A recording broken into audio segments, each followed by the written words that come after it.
Hey there, folks.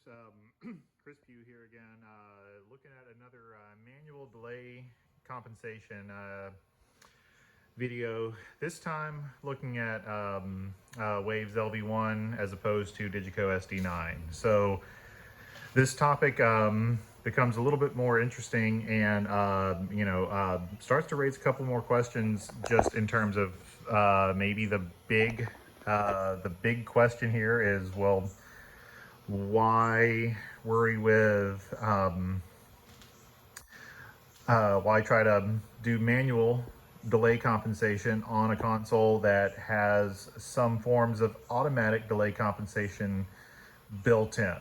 I actually recently saw an inquiry about this as far as someone looking to add some analog inserts, and wanted to really kind of put something up there on this regarding a console that does have automatic delay compensation built into some of the stages. So just kind of wanted to take a brief moment to kind of outline what that can do, what it cannot account for, and why ultimately I'm choosing and opting here to still go for the manual method of aligning all the inputs so they end up exiting the console at the same time. So let's take a look at a couple things. Just a brief overview.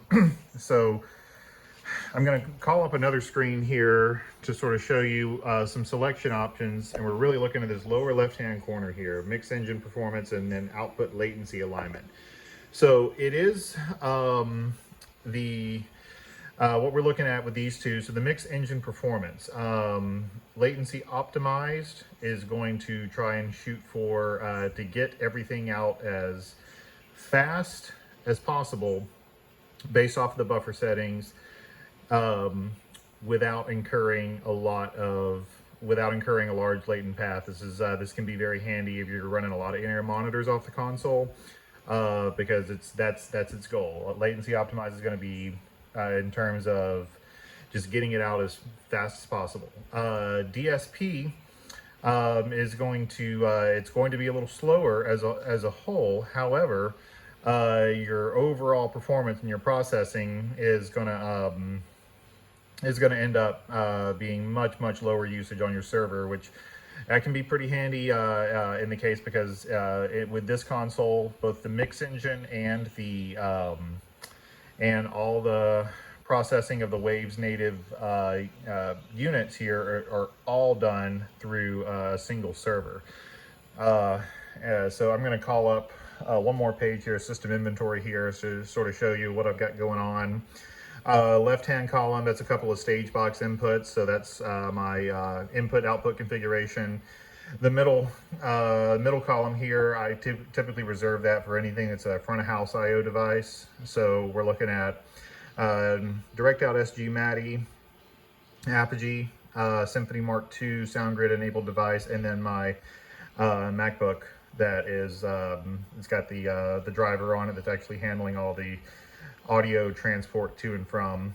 And then server column here. So in this case, I'm using a primary server at front of house, which is the SoundGrid Extreme version 3, and then I have a version 2 that's mounted in the stage box that's listed right below. So they're basically set up in a primary redundant mode right now in case if anything happens to the version 3 one at front of house, it will the version 2 will take over, and I verified that both of them do have enough horsepower to actually run the entire show. So and you can only run like server devices in primary redundant mode. You wouldn't want to do this with an extreme server and then say a server 1 or something like that. These do need to be devices that are in the same family and so forth. So anyway, brief overview there. I did another video a little bit on just kind of overview outline of some LV1 pieces. So you just come back here for a moment and look at this lower piece, output latency alignment. Entire mixer aligned or aligned by mix bus delay group. So I have the lower one selected, and I have no delay groups set up within the console's infrastructure because I am opting to do the manual alignment myself. I'll go over that in a moment. So the entire mixer align tab, this is where it is going to account for all busing and output alignment to ensure that those are in fact in line with one another. So something to consider here, if you are using all primarily waves inserts on your channel strips, which in truth probably most users of LV1 are, and if you have taken care to ensure that your input paths have the proper type of assignments on them, then this can technically get you reasonably proper as far as your overall alignment. However, going back to the overall premise of this, the moment you begin to instantiate and utilize external processing, whether that is a method of, I'm just going to pan over here for a moment, analog inserts, which is what we're looking at here in the top. So some Neve pieces, an Aletheia unit, and then master bus processor, another Neve piece there. Or down below, Universal Audio Live Rack, which is done via digital inserts over optical MADI. That's handled by that direct out SG MADI device. So anytime you take these into account, the reality is these are third-party, outside of the box units. Ergo, you're going to have to find a way to account for and tell the console how to compensate for it. Now, something that is built in to each of the the input instantiations here, the way that we get these in and out, whether it's on LV1 or Super Rack, if you're running it as a host on integrating with a third-party console such as the Digico is one of the most common ones. But the way to do that is the external insert feature and function that is available on the host software. So I'm just going to kind of look here and page over, pull up a channel strip here. So this is now my lead vocal. I'll go ahead and take a moment here to explain a little bit of something that I have done since my first manual delay compensation. You'll notice that there are only 3 external inserts instantiated here. So one of the things I have done since my first unit, I thought through some of my signal chain processes and decided that while technically I'm in tolerance by having individual analog inserts on 500 series gear, that in truth I just wanted to be able to speed that up as much as possible while keeping the same performance. So I have actually taken some of these analog 500 series pieces of gear, the first 3 to be precise, and actually manually chain them together. So now what I'm left with is an insert point now, which the top one contains 3 different here we go, 3 analog pieces in a chain. The next one contains a digital insert from the Universal Audio Live Rack, and the last one is just a single analog piece. So I've cut that from 4 individual analog inserts down to 2, and then I still have my Universal Audio piece. Now, something I do want to point out here. On these, you'll notice that on each one of these external insert pages, you have a latency knob. What that can do is add overall samples to the overall latency compensation engine that is ultimately utilized here by clicking the entire mixer align button. you'll notice that I have no samples instantiated there.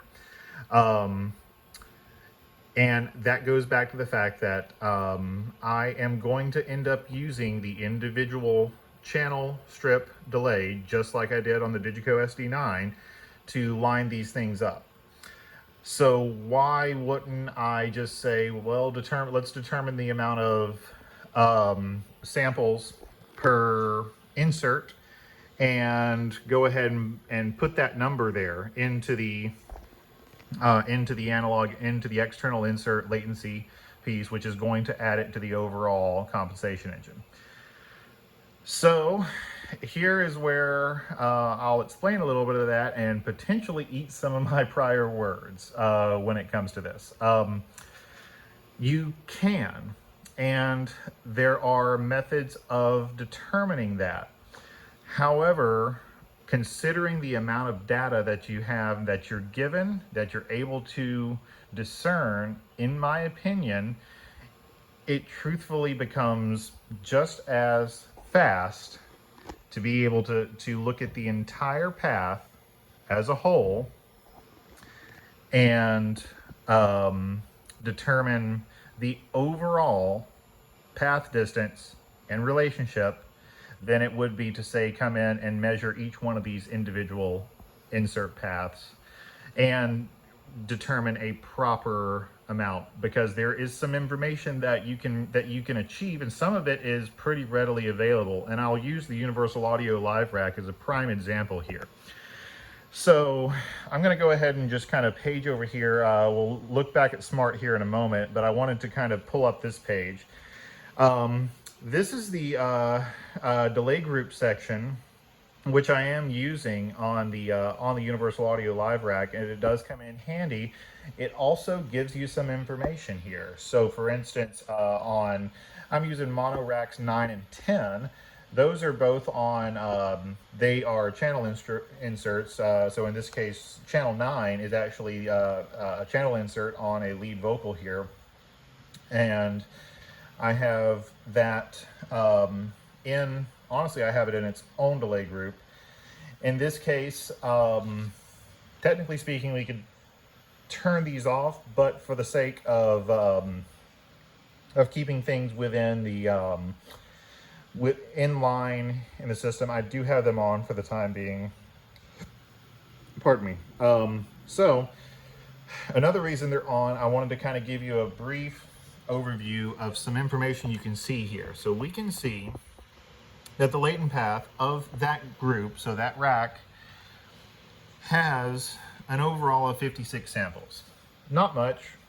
56 samples is in the realm of 1-ish millisecond at 48K, which is what we're operating at here. So, decently small. However, it is something. I think the crucial thing to remember and to point out on this is that while it is while this is a known number, rather than just taking that figure and then looking over here, panning back and saying, okay, well, this is the external insert representation of that path, so I'm just going to go and put 56 in here. I started there, thought about ways to do that, but it's what is that number not taking into account? And what it is not taking into account is the throughput and the buffer that it takes to actually get physically in and out of the unit. That number only shows the amount of samples applied to the rack of digital inserts themselves. So I'll go ahead and kind of page back over here, show you just a couple things on that. Tone Lux Tilt EQ Live, and then a gray Teletronics LA2A. So that's what's going on there. You know, not a ton of samples instantiated there, but you know, it's not nothing. So going back, quick review on manual delay compensation. Same signal path, so I'm going to kind of quickly go over what that is. Again, pink noise, pink noise generator beginning routed straight to a matrix. So we'll look there and see that pink noise is now going directly to that matrix from this channel, from the regular pink noise channel on the console. Going there, that matrix is then going to, we're going to pull smart back up again. That is going to the measurement part of the, or the second, the second button here. And so that's where we're getting that. So the next, we're going to take that same pink noise generator, and right now it's routed through our lead vocal, which even cutting those inserts in half, that number is still, that insert, that channel path is still the longest path. So going over here with no delay added into smart whatsoever, we see that we definitely have an interesting looking magnitude response, phase wraps all over the place. And then we're going to find what that is, and then we're going to land on a number here. So in this case, obviously, you looked at my unit on the SD9. We can see by taking those analog inserts and cutting them in half, we've substantially sped that up. If we're taking into account the fact that these consoles are approximately similar in terms of how fast they get things in and out. So that number was over 22, I think 22.25 or something with the 4 inserts. We're down at 13.96 now. Again, just quick overview, that number is also going to be based off the fact that there are buffer settings within the SoundGrid driver on the laptop, buffer settings on the SoundGrid host itself. So we can't necessarily take that number and take it to the bank as far as like that is exactly how long it's taking it to get out of the console. Where our buffer settings play a role in what that is going to be. And again, it's okay because what we're looking at here is all in terms of relative information to what the longest signal path is, which again in this case still the lead vocal. All that to say, in truth, while the lead vocal is now the longest path, it actually, when I was able to take some of those analog inserts away and do some manual chaining together on those, it kind of came in to be a very, very close longest path with a couple of other inputs that I found. So that was actually kind of interesting to discover that what I thought was my longest path still was, but in truth, the alignment, it was longest, but not by much. So that was interesting. So going back, we're going to go ahead and insert this as our point of reference, frame of reference. And then I'm going to go ahead and mute that signal, compare it to another vocal channel, which is aligned. Again, just take a look at this one more time, verify, and our delta should be 0 as long as it's in alignment.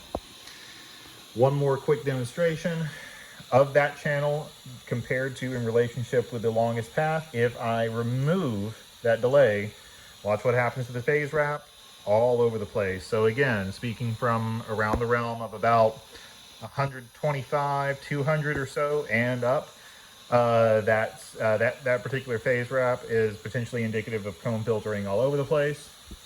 Put the delay back in, falls back in line.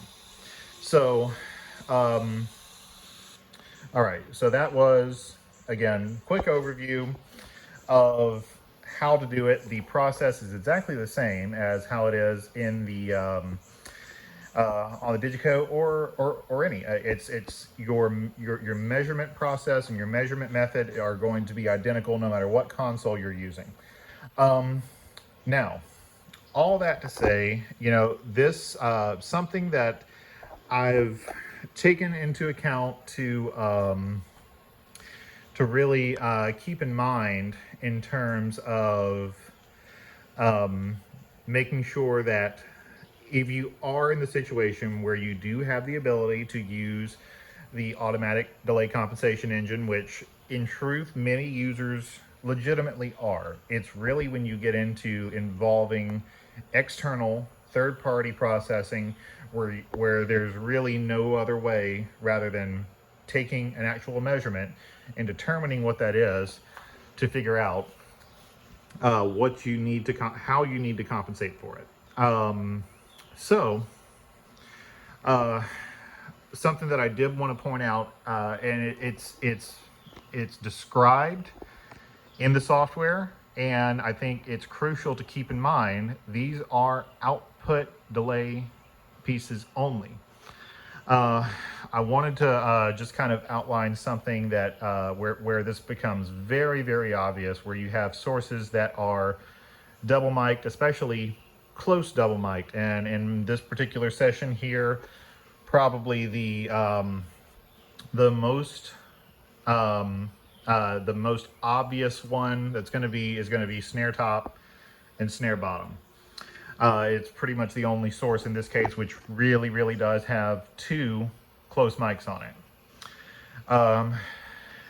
Without understanding precisely what that delay compensation engine was truthfully doing prior to sort of my understanding on this, I was thinking, okay, well, this is an overall platform. I can just start saying, well, I like these particular plugins on a snare top mic and I like these on a snare bottom mic.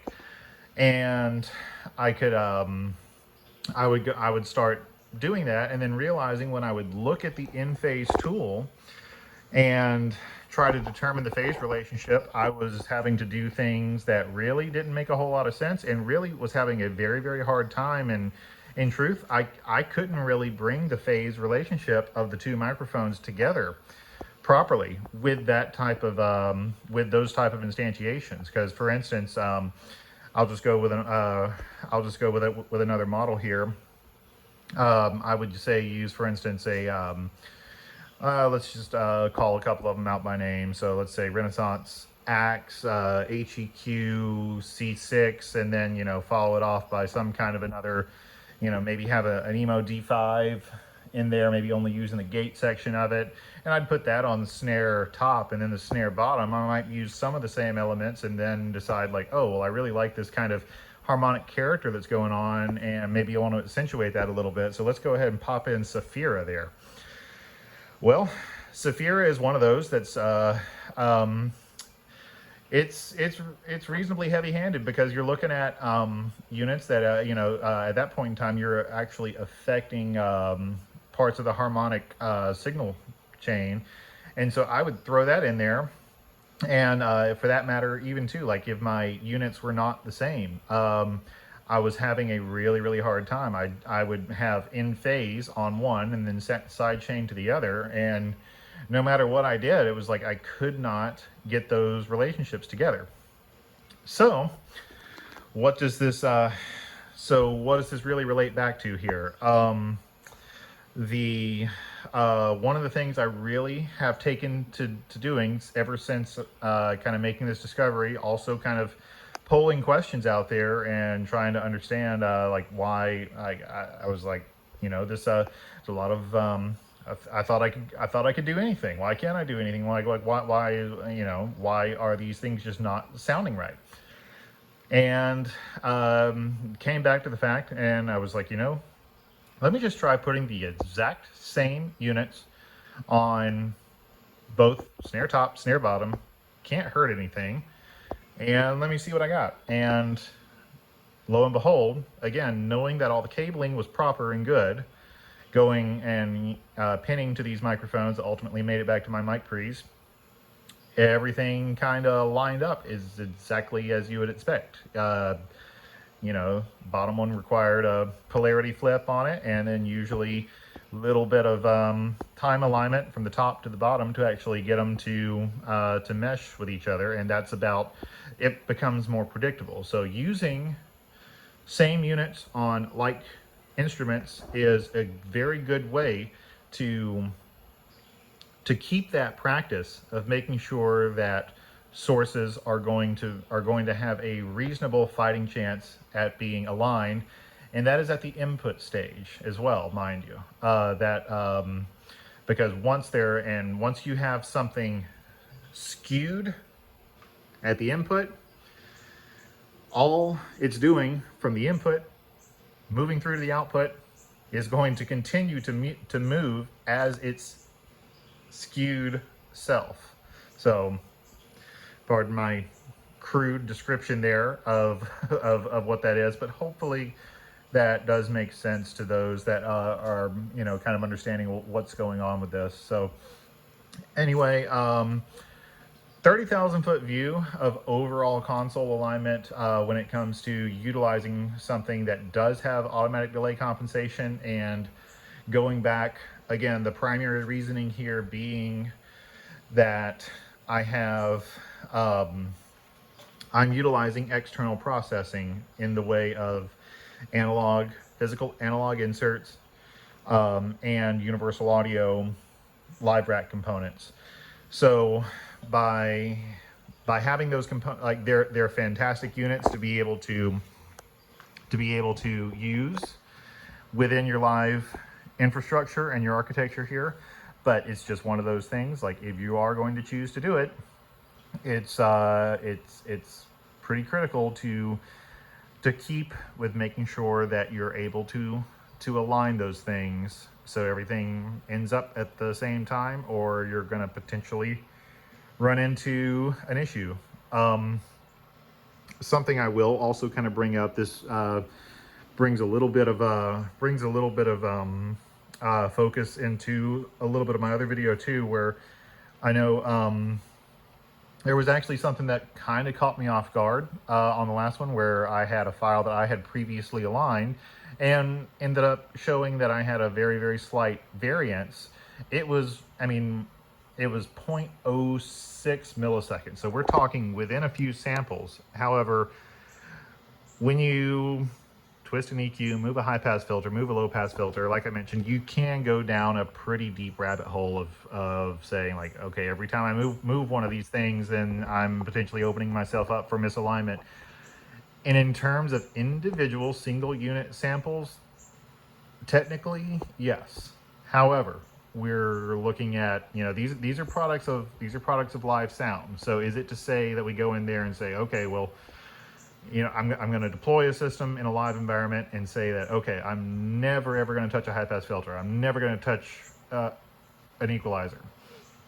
Ideally, your mix, if you're taking care and proper reference tools to try and get these things lined up and sounding good while in your test environment, hopefully you're not having to touch them much. However, again, this is live rock and roll. If you have to twist a knob, then by all means, twist a knob. That's what they're there for. So a takeaway from that would be, don't let it completely consume your brain in terms of saying, like, well, if I do this, then if I take and grab this EQ knob, then I'm going to throw it out of alignment. Or I move this high pass filter, or, think about the terms. Why are we doing that to begin with? We have to move them. Well, if any given PA is particularly woofy or bright or anything like that, and it's almost like no matter what we do in terms of tuning or anything like that, it's just one of those kind of things where it's just the nature of the beast. Like, you're going to have to move some high pass filters. You're going to have to twist some knobs. That's what they're there for. So my advice on that, do what you have to do to make sure your live show sounds good, because at the end of the day, does it sound good is the most important and the crucial piece to that. But leaving you with a little bit of advice on this, move forward, make your live show happen, make it sound great. But when you can, be prudent, check your alignment every so often, because as you move, as you tweak things, things are going to move. It's going to move by smaller increments, and things should be reasonably relative, but still, check it. Make sure that you are being diligent to keep up with that, you know, make it part of your workflow, your workflow, sorry. So we're right at about 30 minutes here. Went a little over 30 on the last video as far as SD9 alignment, where I went into a lot more detail.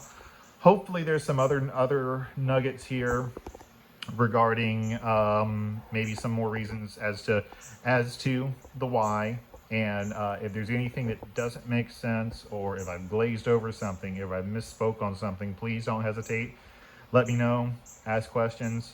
Happy to help however I can. And also, you know, I did want to kind of point out that, you know, in truth, I really feel like I was kind of compared to some of the other videos where I was describing some of the methods of using those external insert latency compensation engine additive pieces.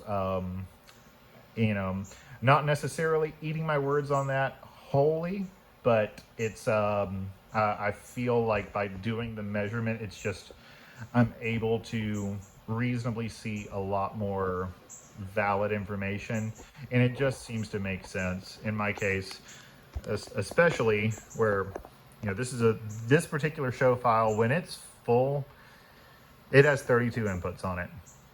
I've got a couple others that are smaller, some festival patches that are a little bit bigger. You know, especially if you're like me and have input counts that fall in that realm that are relatively small, question I pose is, why wouldn't you try it? Give it a shot, you know, see how it can kind of, you know, give you a better overall confidence that, you know, things are all kind of falling out of the desk at the same time. And with few inputs like that, it really doesn't take that long. So again, hope everybody's doing well. Hope this makes sense. Let me know if you have any questions. Happy to help, happy to explain. Cheers, everybody.